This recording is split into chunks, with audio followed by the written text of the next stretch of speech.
She threatened to break me, but I touched a part of her no warrior had before. The diplomatic prison. The reinforced doors slid open with a whisper that somehow managed to sound ominous. Commander Jackson Reeves straightened his shoulders and tried to project an air of calm authority, while internally cataloging all the ways this assignment could go spectacularly wrong. The detention bay stretched before him, sterile white walls broken only by the single transparent barrier that separated him from what the intelligence reports called the most dangerous individual currently in human custody.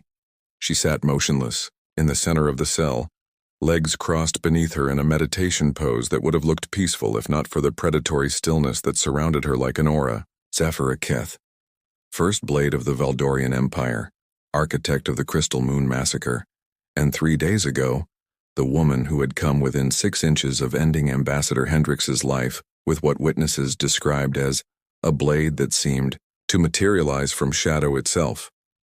Her skin held the deep bronze hue of her people, marked with the ritual scars that traced geometric patterns along her arms and neck. Her hair, white as starlight, was bound in intricate braids that somehow managed to look both elegant and weaponized. When she opened her eyes at his approach, they were the color of liquid gold, holding depths that seemed to calculate exactly how many ways she could kill him through reinforced plasteel. "Commander Reeves," she said without looking directly at him, her accent turning his name into something that sounded vaguely like a threat. "I was wondering when they would send someone with actual rank to speak with me." Jackson activated the communication panel, noting how Lieutenant Torres shifted nervously beside the control station. 3 days since her capture, and none of the guards had stopped looking like they expected her to simply walk through the walls. "HFY Keth, I'm here to discuss your situation." "My situation," she repeated, finally turning those molten eyes on him, "is that your people have locked me in a box and are apparently under the impression that I will eventually become reasonable." "Will you?" Her laugh was like breaking glass. "Reasonableness is a luxury afforded to those who have never seen their homeworld burn." Jackson had read the files. The Valdorian Empire had been at war with itself for centuries before humanity made first contact. Their entire culture was built around concepts of honor through combat, strength through conquest. HFY herself had been born into the warrior caste, trained from childhood to view violence as art and death as poetry. The peace talks that had brought her here were the first real chance in generations to end the bloodshed between their species. "You attempted to assassinate Ambassador Hendrix," he said, keeping his voice level. "May I ask why?"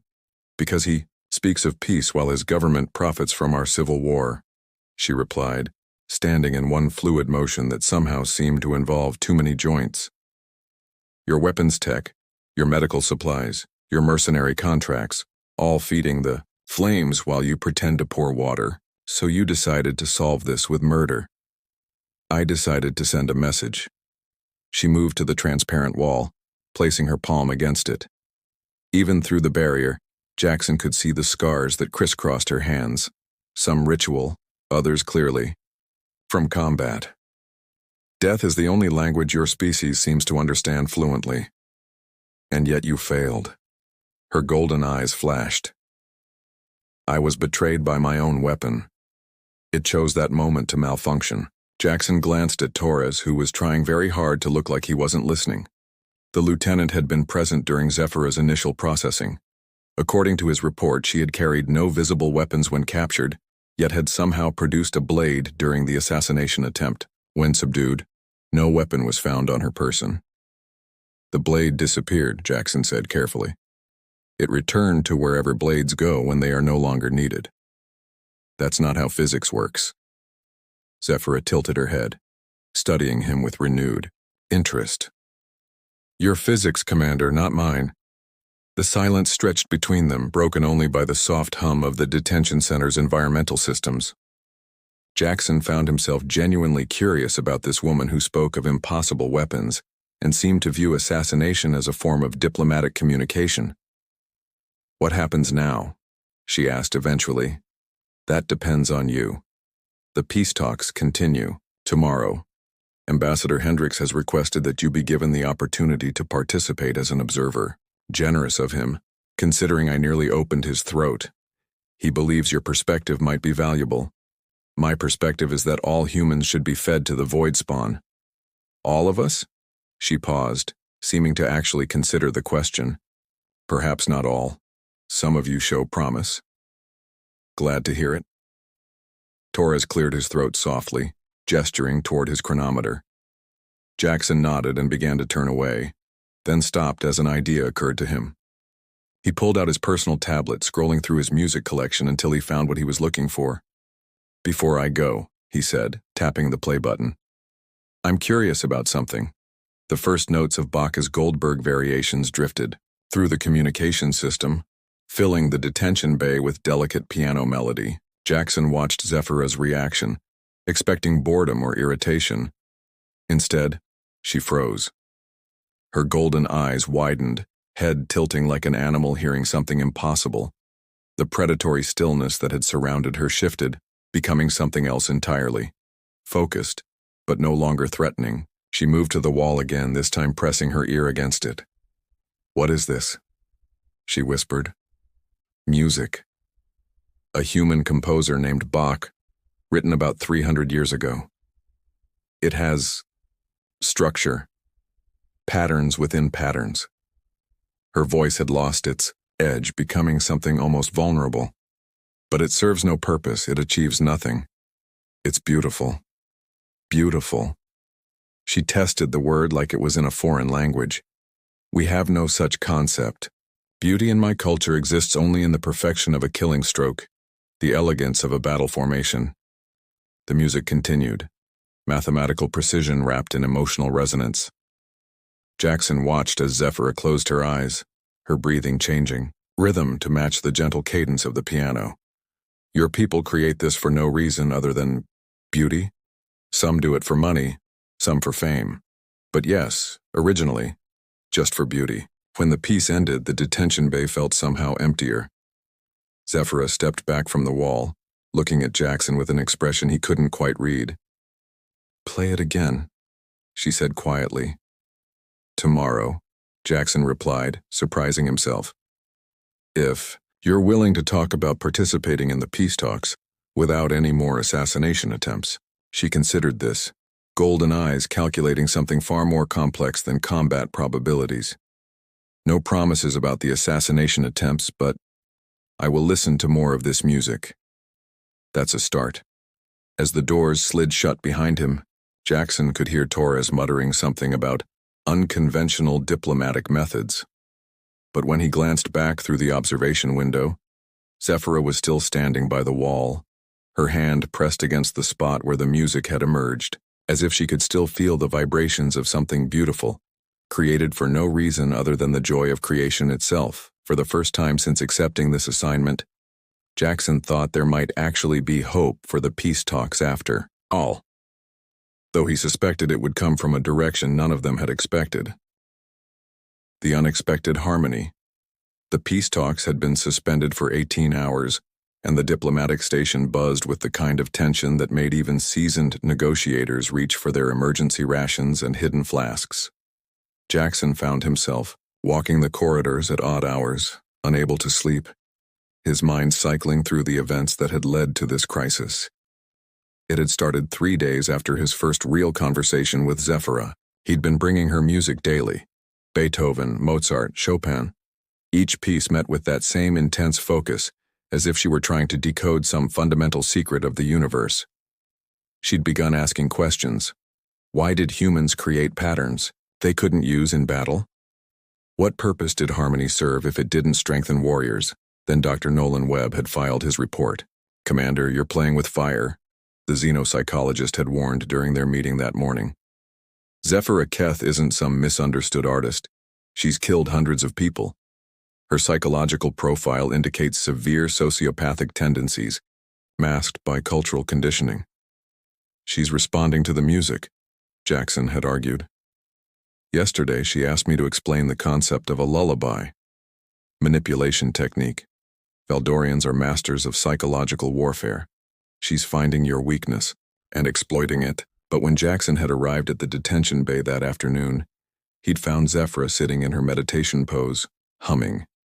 Not any melody he recognized, Something new, strange, built on the mathematical relationship she'd been studying in, box compositions but filtered through whatever musical instincts her species possessed. "You're creating," he'd said through the communication panel. She'd stopped immediately, golden eyes flashing with something that looked almost like embarrassment. "I was thinking in patterns." It sounded like music. "Impossible. My people do not make music. Maybe your people haven't tried." Now, as he walked toward the detention center for what might be their final conversation, Jackson carried with him a small portable piano keyboard, the kind used for basic music education. Captain Morrison had denied his request to bring it 3 times before finally relenting with a warning that if Zephyra turned it into a weapon, Jackson would be explaining the incident to a court-martial board. The detention bay was darker than usual. Zephyra sat facing away from the entrance, her white hair loose around her shoulders instead of bound in warrior braids. She looked smaller somehow, more human, though Jackson suspected she would consider that an insult. "The talks have collapsed," he said without preamble. "I know," the guards whisper loudly. She turned to face him, and he was surprised to see something that might have been regret in her expression. "My government has issued an ultimatum. Release me within 12 hours, or they will consider it an act of war. Ambassador Hendricks is recommending that we comply." "Wise. I am not worth a war." "Aren't you?" Zephyra blinked, clearly not expecting the question. "I am one person, Commander. Wars are fought over resources, territory, ideology, not individuals." Jackson activated the containment field's passage protocol and stepped into the cell, carrying the keyboard. Zephyra tensed immediately, every line of her body shifting into combat readiness. "Relax," he said, setting the instrument on the small table. "It's not a weapon. Everything can be a weapon if you're creative enough. Can you make music with it?" Her golden eyes fixed on the keyboard, with the same intensity she'd once reserved for planning assassinations. Slowly, carefully, she reached out and pressed a single key. The note rang clear in the confined space, somehow both foreign and familiar. "The sound is more complete than the recordings," she said softly. "Try pressing more than one." Her scarred fingers moved across the keys, tentative at first, then with growing confidence. The sounds that emerged weren't quite melodies, more like conversations between notes, questions and answers, in a language she was inventing as she played. "This is not possible," she murmured but didn't stop playing. "Valdorians do not create. We perfect, we destroy, we conquer. What are you doing right now?" She paused, hands hovering over the keys. "I am making something that did not exist before." "That's creation." The music that followed was unlike anything Jackson had ever heard. It held the mathematical precision she'd learned from Bach, but underneath ran something wild and alien, harmonies that human ears could barely process, rhythms that seemed to follow the pulse of a different kind of heart. It was beautiful and strange and somehow deeply sad. "Why does it make me feel—" She stopped, frowning at her hands as if they had betrayed her. "Feel what?" "Empty, full, broken, complete." Her voice was barely a whisper. "We have words for rage, for honor, for the satisfaction of victory. We do not have words for this. Humans call it longing. Longing for what? I don't know. Something we've lost maybe, or something we've never had." Zephyra's hands found the keys again, this time picking out a simpler melody. Something that sounded almost like the lullaby she'd asked about days earlier. "If I am released tomorrow, I will be expected to report on human weaknesses, tactical advantages, potential strategies for conquest. Will you?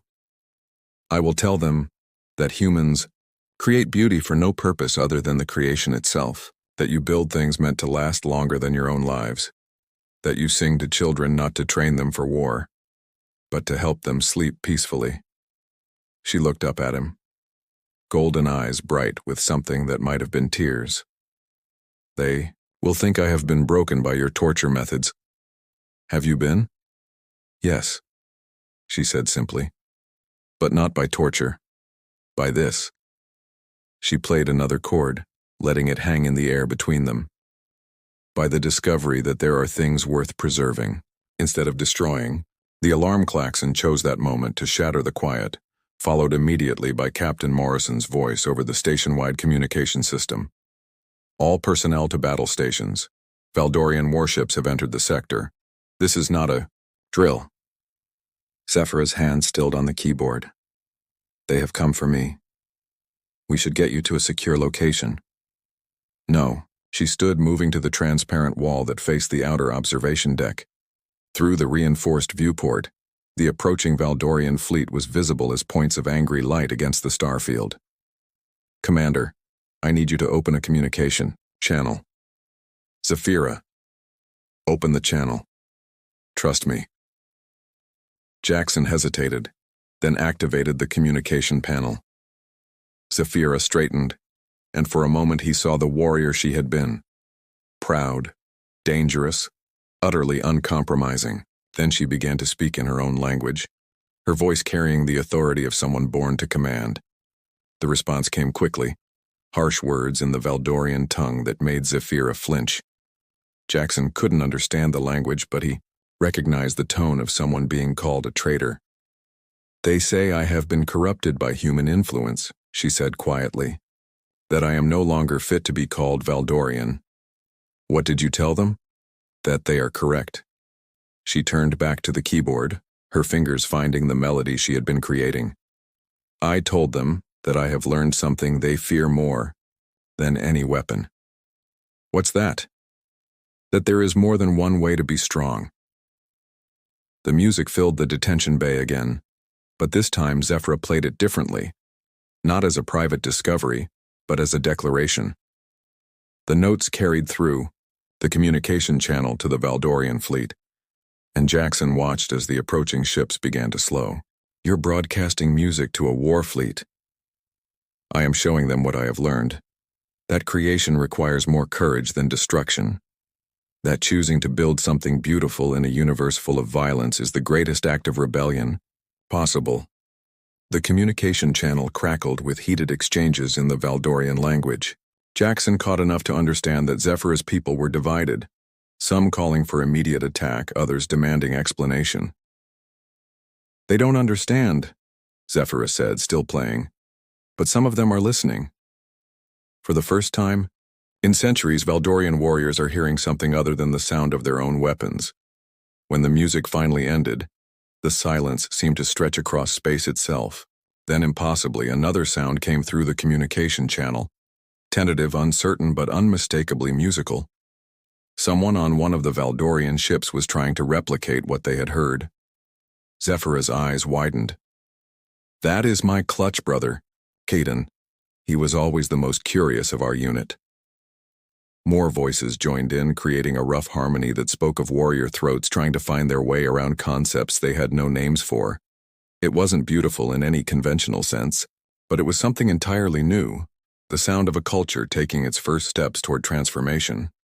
What happens now? Jackson asked. Zephyra stood, her hands finally leaving the keyboard. Now I go home, but not as the same person who left. She looked at him, and for the first time since he'd known her, she smiled. Not the predatory grin of a hunter, but something soft and genuine. I will teach them what you taught me, that the strongest weapon is sometimes the one you choose not to use. As the Valdorian fleet began to withdraw, carrying with them the echo of something unprecedented, Jackson realized that the peace talks hadn't failed after all. They had simply taken a form that no diplomat had ever imagined possible. The warrior, who had threatened to break him, had instead allowed him to touch the part of her that had been waiting, for her entire life, to create something beautiful. And in that moment of unexpected harmony, two species had found their first real reason to hope.